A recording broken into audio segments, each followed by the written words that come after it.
Welcome back, everybody. Today, I'm going to teach you how to download files from GitHub. Whether you're grabbing project resources, code samples, or documentation, knowing how to quickly download what you need from GitHub is an essential skill for anyone working with repositories. First things first, open your web browser and navigate to github.com. Once you're on the homepage, you'll need to log in with your credentials. Enter your username and password to access your account. This step is necessary because you'll need to be signed in to view and interact with your repositories. After you've successfully logged in, take a look at the left panel of your GitHub interface. Here, you'll see a list of your repositories. These are all the projects and files you've either created or have access to.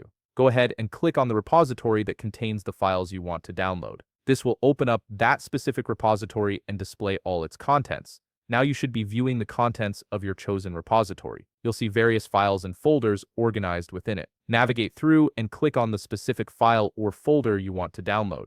Selecting it will bring you to a detailed view where you can see more information about that particular item. With your file or folder selected, look towards the upper right corner of the screen. You'll notice three dotted lines which represent a menu button. Click on these three dots to reveal a drop-down menu with several options. From this menu, select Download. This action initiates the download process and your browser will begin downloading the file to your device. Once the download has started, you'll see an indicator in the upper right corner of your browser window showing your downloaded files. This is typically where your browser displays recent downloads. Click on Open next to your downloaded file to view it immediately. This allows you to quickly access and start working with the content you've just downloaded from GitHub.